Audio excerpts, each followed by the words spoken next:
आज या ठिकाणी यशवंतराव चव्हाण मुक्त विद्यापीठाचं एक सबसेंटर सुरू होत आहे आणि ते केवळ यशवंतराव चव्हाण मुक्त विद्यापीठ जवळजवळ 6 लाख विद्यार्थी संख्येचं ज्यासाठी प्रसिद्ध आहे रुटीन कोर्सेस, त्या व्यतिरिक्त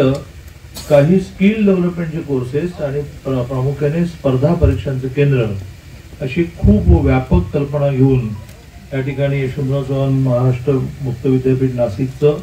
उपकेंद्र सुरू होण्याचा पायाभरणीचा कार्यक्रम झाला। त्याला व्यासपीठावर या राज्याचे आपत्ती व्यवस्थापनाचे मंत्री श्री अनिलजी पाटील उपस्थित आहेत। व्यासपीठावर माजी आमदार आणि अनिल पटलांनी वारंवार इथून आमदार होणं आणि मंत्री होणं याची इच्छा व्यक्त केली,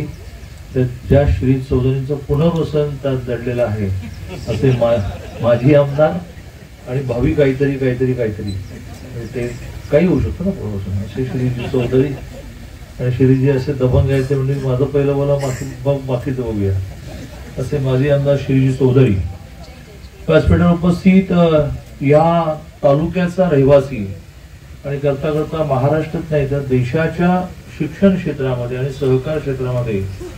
स्वतःची मेहनतीने ज्यांनी एक ओळख उभी केली, उदाहरणार्थ एनबीटीचे ते डायरेक्टर झाले। नॅशनल बुक ट्रस्ट ही केंद्र सरकारची योजना आहे, प्रामुख्याने पुस्तकं प्रकाशित व्हावीत, पुस्तकं लोकांनी वाचावीत, पुस्तकावर वेगवेगळ्या प्रकारचे परिसंवाद व्हावेत यासाठीची केंद्राची योजना आहे, ज्याला IAS ऑफिसर हा CEO असतो। त्या एनबीटीच्या वतीने ज्यांनी पुण्यामध्ये एक ऐतिहासिक प्रदर्शन भरवलं की ज्या प्रदर्शनामध्ये 11 कोटीचा सेल झाला पुस्तकांचा, म्हणजे प्रकाशक वेळेत झाले